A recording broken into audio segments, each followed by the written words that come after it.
Hello అండి. Welcome to Madhu lessons. ఈరోజు మనం సైకాలజీకి సంబంధించి మరొక 30 బిట్లనైతే ఈ వీడియోలో చూద్దాం. ఇది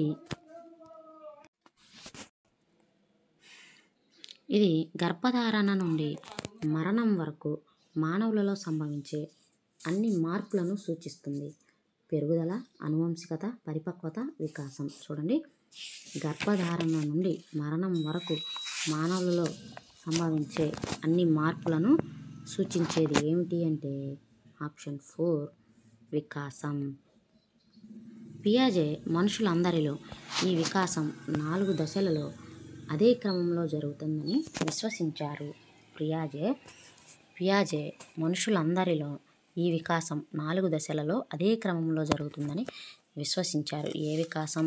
సంజ్ఞానాత్మక వికాసం, చలనాత్మక వికాసం, సాంఘిక వికాసం, ఉద్వేగ వికాసం.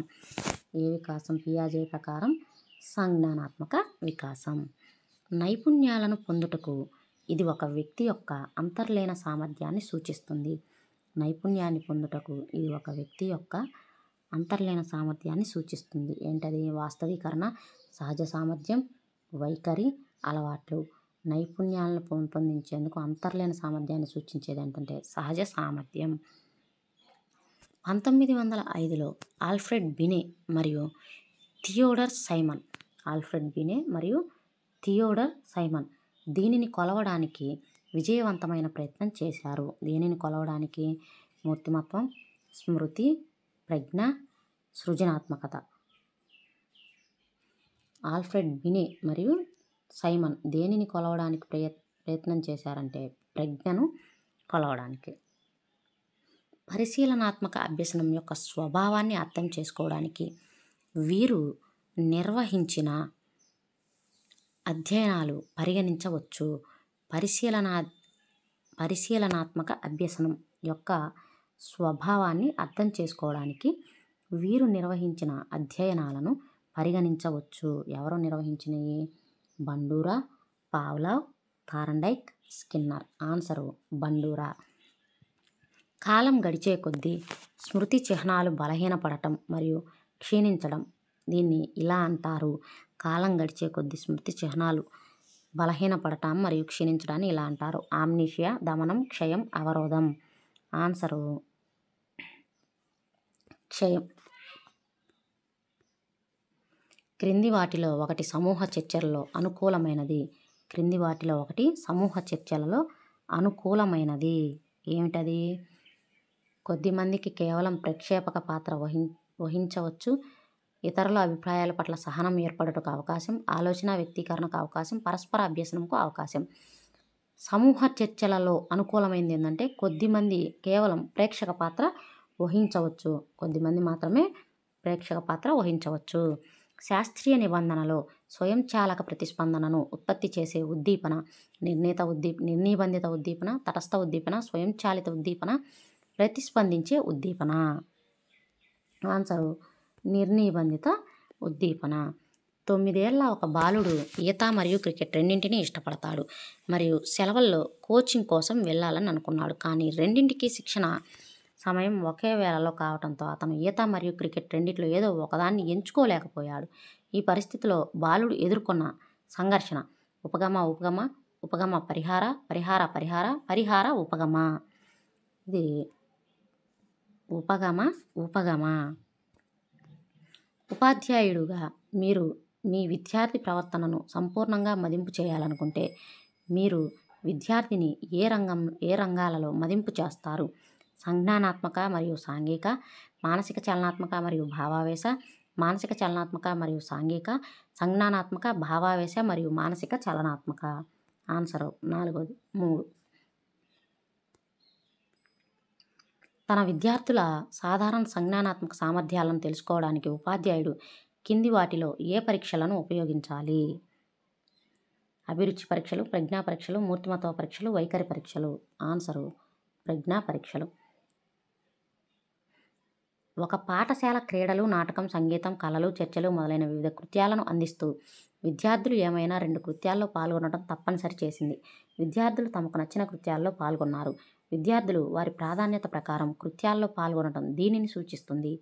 సాధన, వైఖరి, అభిరుచులు, నిష్పాదన అభిరుచులను సూచిస్తుంది. తర్వాత బౌద్ధిక వైకల్యతలో ఈ వర్గానికి చెందిన పిల్లలు వారి జీవితాన్ని నిర్వహించుకోలేరు మరియు జీవితాంతం వారికి నిరంతర సంరక్షణ అవసరం. మధ్యస్థ, అల్ప, బోర్డర్లైన్, తీవ్ర. ఆన్సరు తీవ్రమైన. ఒక ఉపాధ్యాయుడు తన తరగతిలో బహుమతులు ఇవ్వని ఒక విద్యార్థి సమూహాన్ని మినహాయించి బహుమతులు ఇచ్చిన ఇంకో విద్యార్థి సమూహంపై విద్యార్థుల నిష్పాదనపై బహుమతుల ప్రభావం అనే అంశాన్ని అధ్యయనం చేశాడు. ఉపాధ్యాయుడు ఉపయోగించిన పద్ధతి ఏది? అంతఃపరిశీలన పద్ధతి, పరిపృచ్ఛ, ప్రయోగాత్మక, భాగస్వామ్య. ఇక్కడ ప్రయోగం చేశాడు ఉపాధ్యాయుడు. కింది వాటి నుండి వైయక్తిక భేదాలను పరిగణలోకి తీసుకొని బోధించాల్సిన పాఠశాలను గుర్తించండి. వైయక్తిక భేదాలను పరిగణలోకి తీసుకొని బోధించాల్సిన పాఠశాలలు ప్రత్యేక పాఠశాలలు మాత్రమే, అన్ని పాఠశాలలు, ప్రభుత్వ రెసిడెన్షియల్స్ మాత్రమే, కార్పొరేట్ మాత్రమే. ఇక్కడ అన్ని. విద్యార్థుల అభిప్రాయానికి విలువలు ఇచ్చే నాయకత్వ శైలిని గుర్తించండి. ప్రజాస్వామిక, నిరంకుశ, అనుమతిపూర్వక, జోక్య రహిత. ఇది ప్రజాస్వామ్య నాయకత్వం. తర్వాత మానవుని శరీర వ్యవస్థలో జనన పూర్వకాలంలో మరియు పుట్టినప్పటి నుండి మొదటి 4 సంవత్సరాల్లో తులనాత్మకంగా వేగవంతమైన వృద్ధిని చూపి మరియు తర్వాత సాపేక్షంగా నెమ్మదిగా కొనసాగే వ్యవస్థ కండర వ్యవస్థ, జీర్ణ వ్యవస్థ, నాడీ వ్యవస్థ, పునరుత్పత్తి వ్యవస్థ. ఇది నాడీ వ్యవస్థ.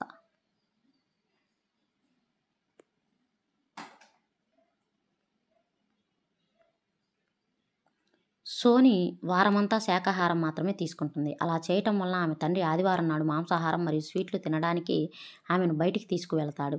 కోల్బర్గ్ నైతిక వికాస సిద్ధాంతం ప్రకారం సోని ఈ నైతిక దశలో ఉంది. ఏ నైతిక దశలో ఉంది? 1, 2, 3, 4? 3వ దశలో ఉంది.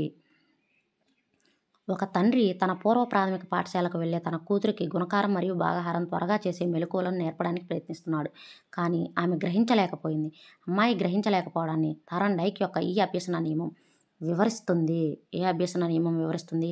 అభ్యాస నియమం, ఫలిత నియమం, సారూప్య నియమం, సంసిద్ధత నియమం. సంసిద్ధత నియమం అనేది వివరిస్తుంది.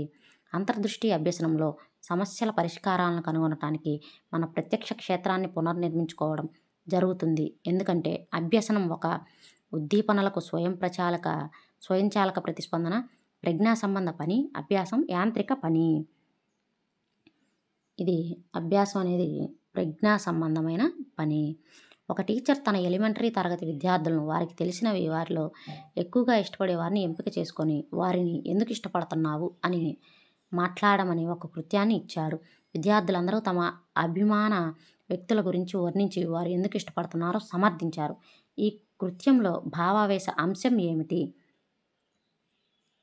ఇష్టపడటం, సమర్థించటం, వర్ణించటం, ఎంపిక చేసుకోవడం. ఈ కృత్యంలో భావావేశ అంశం ఇష్టపడటం, మనసుకు సంబంధించిందన్నమాట.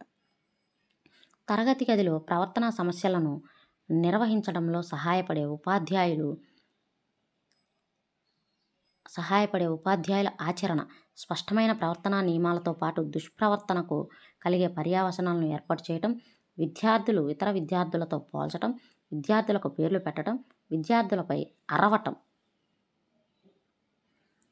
ఏంటి? స్పష్టమైన ప్రవర్తనా నియమాలతో పాటు దుష్ప్రవర్తన వలన కలిగే పర్యవసానాలను కూడా ఏర్పాటు చేయటం. కింది వానిలో స్మృతిని ప్రభావితం చేసే కారకాలు: మానసిక ఆరోగ్యం, అభిరుచి, సామగ్రి స్వభావం, కంఠస్థ పద్ధతులు. స్మృతిని ప్రభావితం చేసేవి ఏంటి అంటే అన్నీ కూడా స్మృతిని ప్రభావితం చేస్తాయి. తర్వాత అనుకూల బదలాయింపు, ప్రతికూల బదలాయింపు, శూన్య బదలాయింపు, ద్వైపాక్షిక బదలాయింపు. ఇక్కడ రన్నింగ్ స్టిచ్ నేర్చుకోవడం, బ్యాక్ స్టిచ్ను నేర్చుకోవడంలో ఆటంకం కలిగించడం, పడవ నడపడం నేర్చుకోవడం ఈత నేర్చుకోవడంలో సహాయపడలేదు, కుడి చేతితో తుపాకీ పేల్చడం నేర్చుకోవడం ఎడమ చేతితో తుపాకీ పేల్చడానికి తోడ్పడింది, ద్విచక్ర వాహనం నడపడం నేర్చుకోవడం 4 చక్రాల వాహనాన్ని నడపడంతో తోడ్పడింది. ఇది మ్యాచ్ చేయాలి ఇప్పుడు మనం.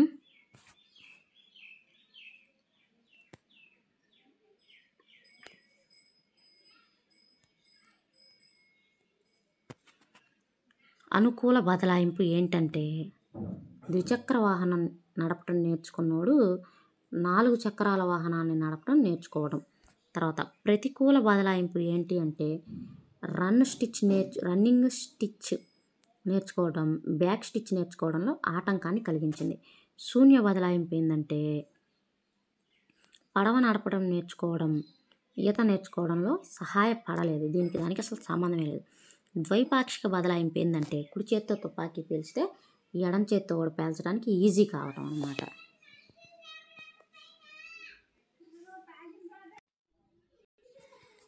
కింది వాటిలో విద్యార్థి ఉపాధ్యాయుల మధ్య అనుకూలమైన సంబంధాన్ని సూచించేది.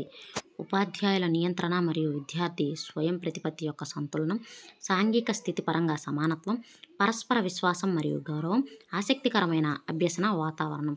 విద్యార్థి ఉపాధ్యాయుల మధ్య అనుకూలమైన సంబంధాన్ని సూచించేవి ఏంటి అంటే ఉపాధ్యాయుల నియంత్రణ మరియు విద్యార్థి స్వయం ప్రతిపత్తి యొక్క సంతులనం, అలాగే పరస్పర విశ్వాసం మరియు గౌరవం, ఆసక్తికరమైన అభ్యసన వాతావరణం. ఈ 3 ఆన్సర్ 1.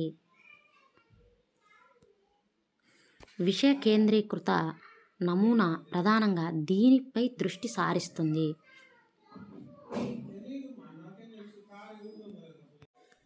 విషయ కేంద్రీకృత నమూనా ప్రధానంగా దీనిపై దృష్టి సారిస్తుంది. అభ్యసించడానికి కావలసిన అభ్యసన వైకల్యాలు, సంపూర్ణ వికాసం, అభ్యాసకుల అవసరాలు, విషయ ప్రావీణ్యత. విషయ కేంద్రీకృత నమూనా కాబట్టి దీనికి విషయ ప్రావీణ్యత కావాలి. తర్వాత బ్రూనర్ సిద్ధాంతం ఆధారంగా సరికాని స్టేట్మెంట్ ఏదో గుర్తించండి అన్నాడు. పిల్లవాడు అభ్యసన సంసిద్ధాన్ని పొందే వరకు మనం వేచి ఉండాలి అనేది కరెక్ట్ కాదు. ఉపాధ్యాయుని యొక్క భంగిమ, వ్యవహార శైలి వారి యొక్క ఈ గుణాలను సూచిస్తాయి. సంభాషణ నైపుణ్యాలు, నిర్వహణ నైపుణ్యాలు, సన్నాహ నైపుణ్యాలు, ఆలోచన నైపుణ్యాలు. సంభాషణ నైపుణ్యాలు. విద్యా హక్కు చట్టం 2009 ప్రకారం స్కూల్ మేనేజ్మెంట్ కమిటీలో భాగం కాలేని వారు ఎవరు? పాఠశాలలో చేరిన పిల్లల తల్లిదండ్రులు, స్థానికంగా ఎన్నుకోబడిన ప్రతినిధులు, ఉపాధ్యాయులు, పాఠశాల విద్యార్థి ఆ కమిటీలో భాగం కాదు. NCF 2005 ప్రకారం ప్రాథమిక పాఠశాల స్థాయిలో బోధనాభ్యసన కృత్యాల నిర్వహణలో సరికాని విధానం. NCF 2005 ప్రకారం ప్రాథమిక పాఠశాల స్థాయిలో బోధనాభ్యసన కృత్యాల నిర్వహణలో సరికాని విధానం. సాధారణం నుండి క్లిష్టతరం, తెలిసిన దాని నుండి తెలియనితనం, గ్లోబల్ నుండి స్థానికం, మూర్త నుంచి అమూర్తం. గ్లోబల్ నుండి స్థానికం. ఇవి ఈరోజు సైకాలజీ 30 బిట్లు. Thank you for watching. Video నచ్చినట్టయితే లైక్ చేయండి, షేర్ చేయండి, అలాగే మన ఛానల్ని సబ్స్క్రైబ్ చేసుకోవటం మాత్రం మర్చిపోకండి.